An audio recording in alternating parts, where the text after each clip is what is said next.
나는 전능하신 아버지 하나님, 천지의 창조주를 믿습니다. 나는 그의 유일하신 아들, 우리 주 예수 그리스도를 믿습니다. 그는 성령으로 잉태되어 동정녀 마리아에게서 나시고 본디오 빌라도에게 고난을 받아 십자가에 못 박혀 죽으시고 장사된 지 사흘 만에 죽은 자 가운데서 다시 살아나셨으며 하늘에 오르셔 전능하신 아버지 하나님 우편에 앉아 계시다가 거기로부터 살아있는 자와 죽은 자를 심판하러 오십니다. 나는 성령을 믿으며 거룩한 공교회와 성도의 교제와 죄를 용서받는 것과 몸의 부활과 영생을 믿습니다. 아멘.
오늘 우리에게 주시는 말씀인 누가복음 7장 1절에서 50절의 말씀입니다.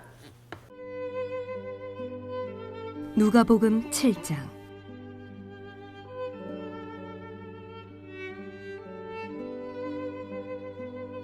예수께서 모든 말씀을 백성에게 들려주시기를 마치신 후에 가버나움으로 들어가시니라.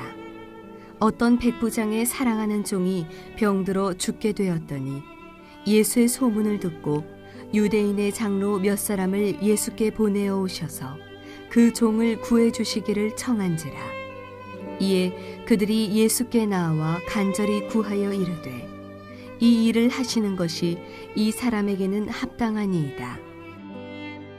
그가 우리 민족을 사랑하고 또한 우리를 위하여 회당을 지었나이다 하니 예수께서 함께 가실새 이에 그 집이 멀지 아니하여 백부장이 벗들을 보내어 이르되 주여 수고하시지 마옵소서. 내 집에 들어오심을 나는 감당하지 못하겠나이다. 그러므로 내가 주께 나아가기도 감당하지 못할 줄을 알았나이다. 말씀만 하사 내 하인을 낫게 하소서. 나도 남의 수하에 든 사람이요 내 아래에도 병사가 있으니 이더러 가라 하면 가고 저더러 오라 하면 오고 내 종더러 이것을 하라 하면 하나이다.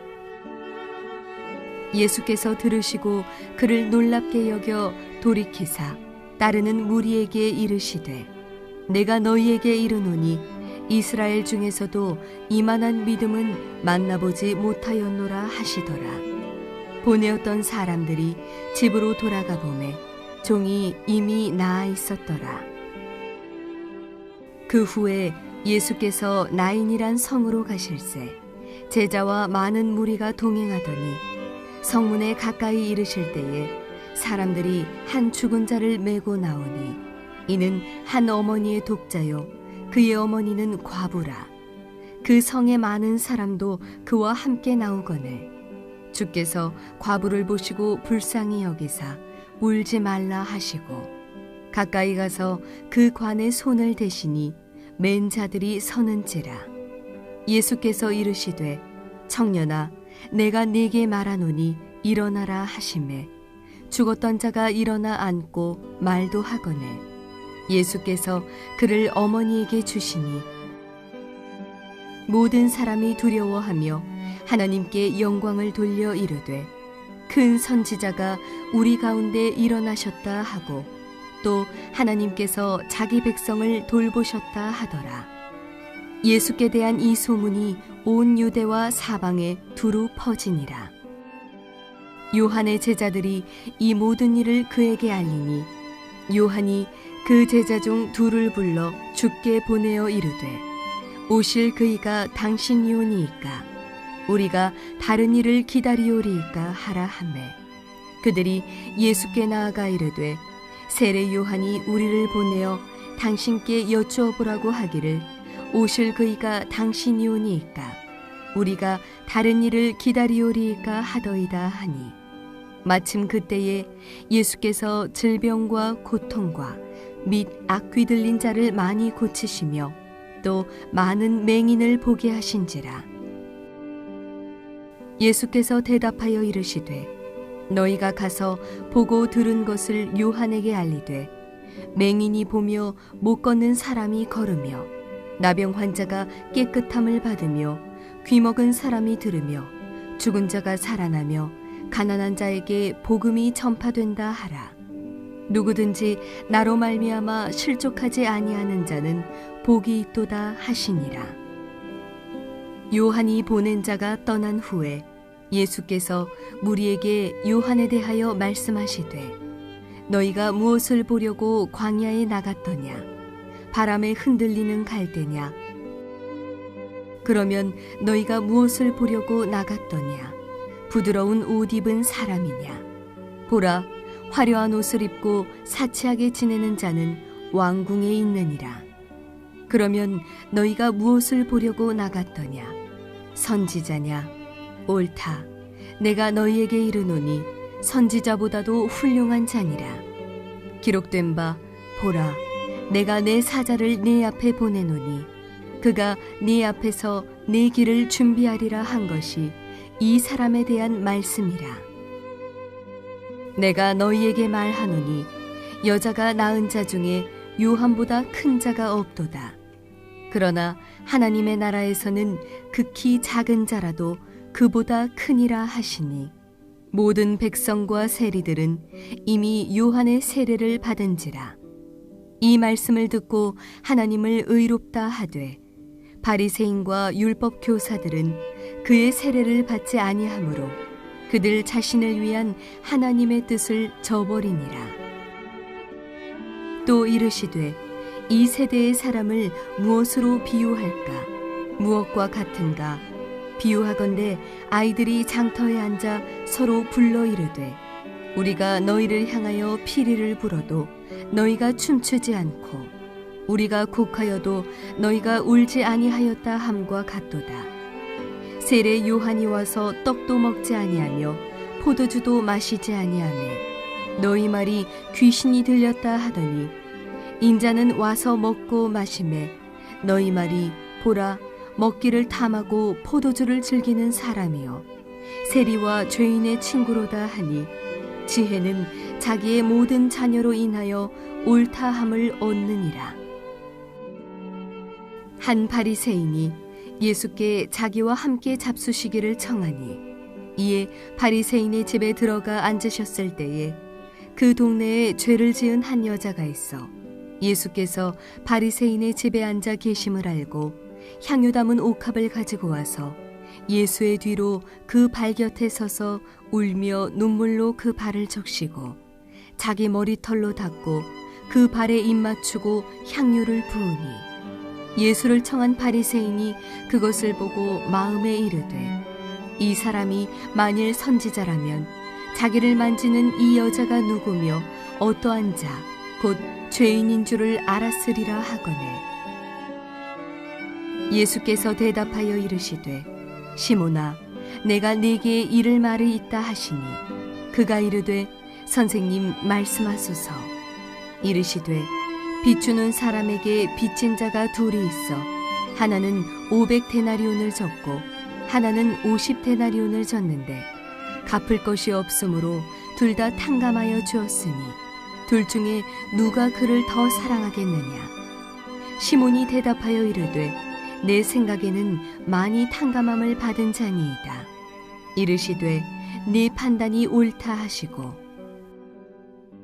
그 여자를 돌아보시며 시몬에게 이르시되 이 여자를 보느냐.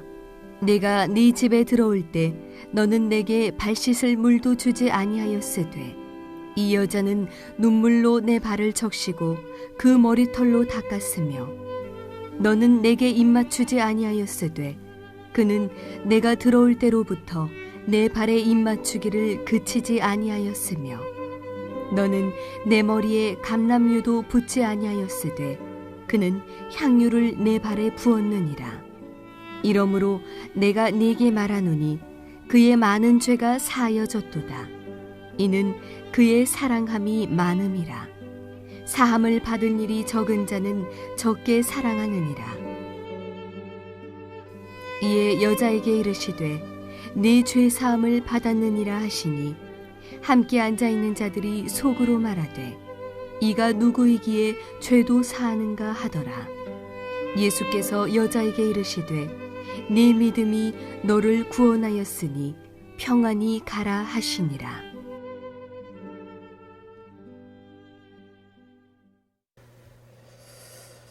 오늘도 새벽 기도에 함께 하시는 모든 성도님들과 그 가정에 하나님과 예수 그리스도의 은혜와 평강이 있기를 원합니다. 우리가 살펴보는 누가복음 7장의 말씀에는 백부장의 종을 고치시는 사건과 과부의 아들을 살리신 사건, 그리고 예수님과 세례 요한의 제자들의 대화 이야기, 그리고 바리새인과 죄인된 여인에 대한 이야기가 등장하고 있습니다. 누가복음은 우리가 잘 알고 있듯이 약자와 이방인들에 대한 복음서입니다. 따라서 말씀의 주된 관심도 이방인들과 약자들에게 초점을 맞추고 있습니다. 말씀의 시작은 이방인 백부장의 종을 고치시는 장면으로 말씀이 시작합니다. 이는 구원의 사역이 이스라엘 백성에만 머물리지 않고 이방의 사람들까지도 이 하나님의 은혜에 동참하고 있음을 보여주고 있습니다. 더 나아가 이스라엘의 원수인 로마인에까지 그 은혜가 베풀어주고 있는 것을 우리는 말씀을 통해서 볼 수 있다라는 것입니다. 둘째 단락은 누가복음의 특징 중에서 가장 약한 자들에 대한 초점을 가지고 있습니다. 앞부분은 이방인들에게 초점이 맞춰주고 있다라고 한다면 나인성 과부의 아들을 살리신 사건은 소외된 자들을 위한 예수님의 사역입니다. 나인성 과부라는 그 인물은 약자 중에서도 약자입니다. 당시 여자, 특히 남편이 없는 이 여인은 약자 중에서도 약자입니다. 또한 이에게 아들은 기업을 물을 자로 가장 중요한 사람입니다. 그런데 그 아들이 죽은 것입니다. 이에 예수님께서는 그를 찾아가 그를 불쌍히 여겨주십니다. 13절의 말씀입니다. 주께서 과부를 보시고 불쌍히 여기사 울지 말라 하시고 예수님께서 그를 보시고 불쌍히 여기셨다라고 말씀을 합니다. 예수님은 하나밖에 없는 아들을 잃은 여인을 찾아가셨습니다. 이는 누가복음 4장 18절에 가난한 자들을 대표하는 인물입니다. 누가복음 4장 18절의 말씀입니다.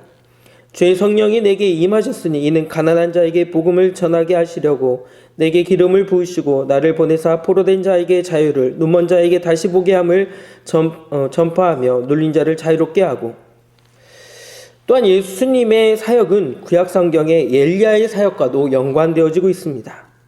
열왕기상 17장 8절에서 24절에 사렙다 과부의 아들을 살린 엘리야의 이야기와 예수님께서 오늘 이 과부의 아들을 살리신 이야기가 오버랩되어집니다. 이는 신약의 메시아를 기다리는 사람들은 오실 엘리야로 알고 있었습니다. 예수님께서도 앞서 자신을 엘리야와 연관하여서 말씀해주고 있습니다. 누가복음 4장 24절에서 26절의 말씀입니다. 또 이르시되 내가 진실로 너에게 이르노니 선지자가 고향에서는 환영을 받을 자가 없느니라. 내가 참으로 너에게 이르노니 엘리야 시대에 하늘이 3년 6개월간 닫히어 온 땅에 큰 흉년이 들었을 때에 이스라엘에 많은 과부가 있었으되 엘리야가 그중 한 사람에게도 보내심을 받지 않고 오직 시돈 땅에 있는 사렙다의 한 과부에게 뿐이었으며 예수님께서도 자신을 선지자로 비유하시면서 사렙다 과부를 만난 엘리야로 예를 들고 있습니다. 그러나 두 이야기에서는 중요한 차이점도 존재합니다. 엘리야는 과부와 그의 아들을 위해서 하나님께 탄원하였고 또 그 아들을 살리기 위해서 육체적인 수고를 더하고 있는데 반해 예수님께서는 죽은 청년에게 직접 명령하셨습니다. 이는 예수님께서 단지 선지자 중에 한 분이 아니며 그 이상의 인물, 즉 메시아의 힘을 암시해주고 있는 것입니다. 요한의 제자들과 대화하시는 세 번째 단락은 앞서 두 개의 단락과 긴밀하게 연결되어지고 있습니다. 예수님의 사역을 목도한 요한의 제자들은 요한에게 이 이야기를 전합니다. 요한이 이해한 예수님에 대한 오해로 인해서 다시금 예수님께 질문을 합니다. 19절의 말씀입니다. 요한이 그 제자 중 둘을 불러 주께 보내어 이르되 오시리가 당신이오니까 우리가 다른 일을 기다리오니까 하라 하매 예수님께서 자신의 사역을 요한의 제자들에게 보이십니다. 그리고 들은 바를 요한에게 전하라고 말씀하십니다. 그러면서 이렇게 말씀해 주십니다. 23절의 말씀입니다. 누구든지 나로 말미암아 실족하지 아니하는 자는 복이 있도다 하시니라. 예수님께서는 세례 요한이 실족하지 않기를 바라셨습니다. 왜냐하면 요한이 기다렸던 메시아는 심판자 예수셨는데 예수님의 사역은 병을 고치고 귀신을 쫓는 사역을 하고 계시기 때문입니다. 예수님께서는 자신의 사역이 구약에서 예언하였던 메시아의 궁율하신 사역을 성취하신 것임을 확증하면서 자신이 바로 세례 요한이 내다보았던 메시아임을 확인해 주십니다. 말씀은 요한의 시대와 이후의 시대로 나누어 주고 있습니다. 28절의 말씀입니다. 내가 너에게 말하노니 여자가 낳은 자 중에 요한보다 큰 자가 없도다. 그러나 하나님의 나라에서는 극히 작은 자라도 그보다 크니라 하시니 요한 이후의 시대는 예수님의 시대가 왔다는 것을 뜻하며 예수님의 시대라는 것은 예수를 그리스도로 고백하는 시대로 또 하나님의 나라에서는 그보다 큰 이가 그보다 크다라고 말씀해 주십니다.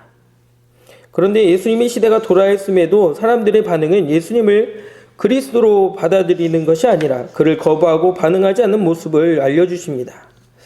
사람들은 세례 요한처럼 금욕적인 삶을 살아도 귀신 들렸다라고 하고, 사람들과 어울리신 예수님을 보고 마치 먹고 마시기를 탐하는 자라고 하며 그를 비난합니다.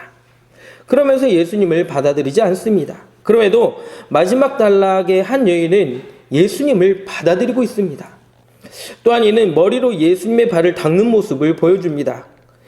머리를 풀었다라고 하는 것은 당시 창기를 뜻합니다.